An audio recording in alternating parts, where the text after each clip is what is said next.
All right. So this exciting new passion is coming in. All right. All right. Perhaps the situation is this. Some of you guys may have already hashed out the details of what your utopia looks like. Or maybe you've already started on the journey of manifesting a beautiful connection or emotional connection with someone. But the Seven of Pentacles can talk about reevaluating where you are to get to where you want to be. Or how you view what you're doing and how you can get to where you want to be. So, the Eight of Pentacles is such an interesting card in this respect, because I kind of feel like you guys have definitely taken a step back to observe. And I know it's typically not necessarily like the go-to definition for the Seven of Pentacles, but there's a lot of observation. There's a lot of gathering information with this card that I feel like you guys are definitely doing. And the reason why is because you guys have an intention. You're setting the intention. You're setting this new project in mind, something fun, something that has a lot to do with a lot of energy, a lot of high vibrations, a lot of desire and lust and pleasure of some sort. Something that gets the fires going. Some of you may have had someone come back from the past and you're reevaluating how you prefer to go about dealing with it, and if there's anything left to work with at all. What areas may need to be worked on. Okay. So we got some thinking that we've got going on here. The heart of your reading has got the Eight of Cups in this. And to me, when I see or hear about the Eight of Cups, especially when in this sort of situation and the combination of cards that we've got here, I definitely feel like we are acknowledging what's no longer working for us. No longer serving, giving us anything to work with. No longer allowing us not allowing us, but no longer giving us something to discover or to understand about ourselves. I think we've completely used what we needed to use from this. So the situation is that we're emotionally drained. There's nothing more we can give to a situation anymore. We've reached the top of our capacity of handling something, and now we are ready to move on. It's about moving on, changing our focus, redirecting our Northern Star, if that makes sense, or repositioning it rather. So I feel like with the Eight of Cups,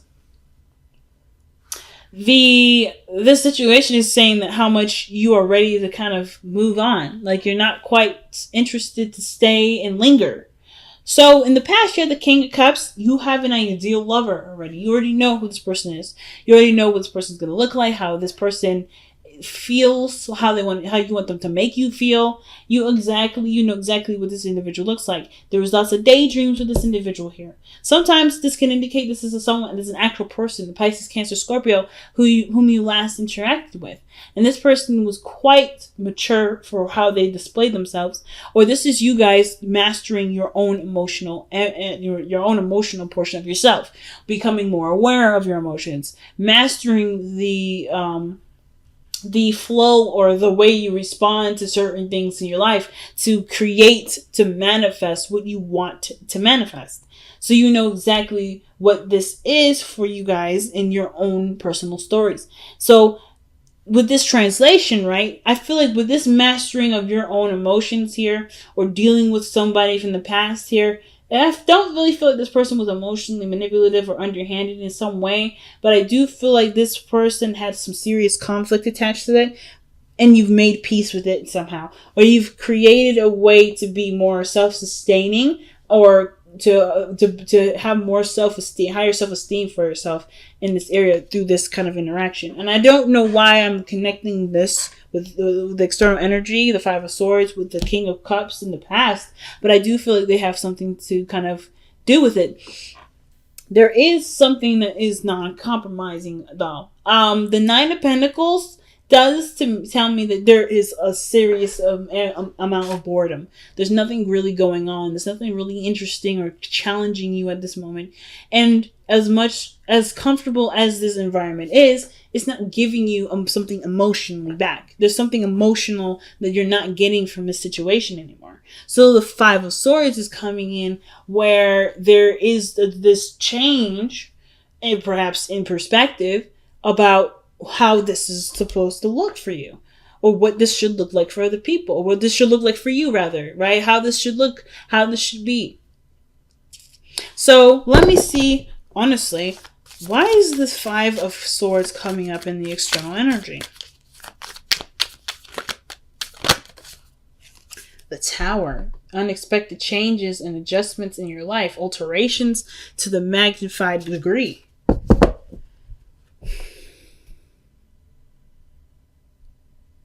But the Five of Swords is a ruthless energy. It can be very ruthless. Looking out for your own best interests sometimes, or someone around you that's looking to sabotage your way of life. But I don't think this is anyone outside of yourself. I feel like because you're bored, you're sabotaging your security to make a situation happen for there to be something not only interesting, but to get you moving, get you motivated. Some of you guys may or may not really notice that you're doing it, and do that sabotage. You will hit a space where you have to conquer some fears or doubts about yourself that you may not have noticed being in a place that's so comfortable. It could be. However, that's a totally different extreme case. And even then, this isn't an act of love. Even if you were to sabotage your comfortable life, you are not doing it because you hate yourself. You're doing this because you love yourself and you want to give what you want. Give yourself what you want. So if that doesn't apply to you, then don't apply. If those of you that are willing to be honest about it, go ahead, say it. Be honest with yourself. This is a situation I'm trying to get out of, and I'm doing it in a way that will definitely get me out of it, but may not feel necessarily as ideal as I'd like it to, because it may cut ties with people, it may cause problems, we may argue, we may no longer be friends, we may have nothing to do with each other at the end of it. But I needed to do it to set myself free, to break myself out of this gilded cage that I have put myself in, to heal myself and to love myself in ways that I didn't think I could. And it's okay. But the situation for me, though, with the Nine of Pentacles, isn't necessarily about seeing yourself as trapped, because I don't think you're trapped. And I don't think you see yourself as trapped, but you do feel like your lifestyle is in a situation where it's set and it can take you places financially, but never anywhere emotionally. So does that mean you just completely changed that whole lifestyle up? Not necessarily. You can, there's something else you can do without having to cause serious uprooting of your life. And I feel like that's where the Ace of Pentacles comes in. What new engagements or parties or projects do you want to start? What other things do you want to begin? Because if you're too bored for too long, you're gonna get creative. Oh, Gemini, I'm just going to say this straight out. You're going to get really creative, and you're going to start coming up with ways to make yourself do things that you never would think yourself would do. And then it's going to feel like, it's just a lot to overcome. You're going to survive that too. Whatever you decide to do, either way is the right way. It's just about whether or not you want to control that way consciously or not control that way subconsciously. Or control that way subconsciously. And subconsciously, sometimes we don't see that shit coming. And I can tell you on a record of times, anytime I've sabotaged myself, it was me doing it to me because I didn't notice, and I was protecting myself from failure, protecting myself from the fear of losing or fear of doing something bad. This may not apply to everyone, I'm just going to say straight out. And if it does, this is not a judgment. This is not a judgment whatsoever. This is legitimately just stating what I'm seeing here as a method or as a form of facts, not a judgment. Because like I just told you, I do the same BS myself. Okay, the same thing. But I feel like instead of uprooting your entire life or trying to change something drastic in yourself, in your environment, because you're not mad at the area. you're just not getting anything out of it anymore.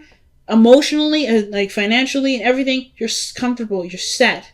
I don't think anybody wants to ever like be struggling again. And I don't think you're struggling. I think you're good. And I feel like you want to maintain this by have something interesting going on. Which is why you've seen the Seven of Pentacles coming up. You've done what you need to do. You're in a comfortable space. What else do you need to do? Incorporate something of great value in your life. You're in a comfortable utopia. You're in a comfortable place in your life. This doesn't necessarily have to change. If you want it to change, you definitely could start from scratch. It's telling you to do it anyway. But if it's not necessarily the route that you are necessarily trying to go into, perhaps taking something up that's still big, that still gets you moving, that still increases your interest by going after what you are trying to feel. That's best associated with something that you can do now. Okay? So that's what I got going on here. That's what I feel like is happening. I feel like that's the advice. And I feel like you guys are already trying to figure out what to do now. Some of you guys are like, yeah, I'm ready to do something new, something I can actually enjoy, something that I feel is worth my time and energy, that I don't see as work. Now, your hopes and fears is the Ten of Pentacles. Like I said, I don't think you guys want to leave a space where you are financially comfortable, or at least remove yourself out of a position of feeling, of being all right, like financially, stable-wise, emotionally, whatever. Like you have this connection with yourself, this independent view of yourself. You want to keep that the best as you can. And you can always keep it no matter what situation you're in case you do decide to just like say, you know what, let's start from absolute scratch. And even if it is starting from absolute scratch, the advice is literally what you've been already thinking. But again, if this is not what you want to do, if you want to go ahead and start doing something different, but kind of maintain the same sort of stature, then you can do that. And I feel like it starts by looking at what you want to feel. The Four of Cups. What do you want to feel, Gemini? Super important. Do you want to feel fulfilled? Do you want to feel successful? Do you want to feel helpful? Do you want to feel accomplished? Do you want to mean something of great? Do you want to not mean something of great value to yourself? Which that's still a valid one to go down. Do you want to see how you are in this art form or in this sort of field of work? Is there something about this area that's intriguing, that's interesting to you, that you'd like to discover and learn more of and become efficient in? Whatever those areas are, it's all attached to an emotion. And until you find that emotion, but once you find that emotion, it's going to be super easy to pinpoint what you want to do. And I love this card in the back underneath the deck, and I don't typically look at these nowadays, at least for the videos. I look at them all the time for my personal readings, but for the videos I don't do them. But the card underneath here is Wheel of Fortune. You have a new opportunity coming in. Or this is your new opportunity to do something completely different, to enrichen yourself in another way. It's a change of luck. So this is a pretty big transformation in your life, really big change that's coming in your life anyway. Okay, the tribe. Okay, all right, okay. I feel like there's people around you that are willing to help you. There are people around you that are willing to help you. And it does have a lot to do with the environment that you put yourself in, the people that are willing to work with you, and what role you play in the whole situation too. Most importantly, you have people around you that you can brainstorm, that you can collab with, that you can, maybe bounce ideas off of. And there is a role that you can play in doing that helps other people. You don't have to do this by yourself, as the Nine of Pentacles can sometimes suggest.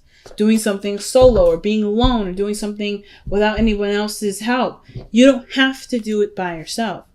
You can do this with people around you that love you and want the best for you as well. It's just so I feel like if you've got people or a group of people that around you that want you to be happy or are just as interested as you are about, what your next steps will be, I feel like collabing and bouncing ideas off of them, it will definitely give you some ideas. The Ace of Pentacles, to start working on something. Wow. Let two become one as well. Wow. Interesting. Now, I didn't really see another person in here, but the fact that the King of Cups is in the past, it reminds me that there is another person. Now, I feel like the most of this reading is about you, but two become one. Interesting. It usually implies that there's another person involved and that your unity does not infringe on your beautiful, unique individuality. But in that sense, I feel like the Two of Cups is saying that in order for you to successfully manifest the King of Cups, you have to embody the King of Cups. This person that you've manifested in the past, he exists within you, and he can come through you. If this is the ideal lover and you haven't been able to, or you haven't necessarily mastered your emotions quite right, or quite immediately, or in the past, you haven't mastered them, don't beat yourself up. This is not a judgment. It's okay. Perhaps this meaning of the King of Cups is about who you've manifested in your life, or who is your ideal person. You have an idea, you have a desire in which you have surrounding a person, or what your other half may be for you. And the only way, and not the only way, but a way of going about manifesting this or starting a new journey is living the embodiment of your person, like being the person that you want in your life. That does mean self-love, self-care, paying attention to your emotions, being emotionally considerate. But this biggest thing is that in order for there to be two, there first must be one. And I feel like that one is you. You have to be who the King of Cups is. If you're not satisfied with your life, if you're not happy with how things are going, you have every ability in you to change it. Of course, I believe you know this.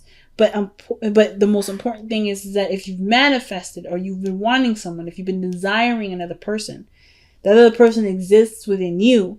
Otherwise, you wouldn't be able to know what this person, who you wanted, and living in this person, or living as the embodiment of this person, not pretending to be someone that you're not, but to just envision, be who you would want to be with, is exactly what will bring what you want.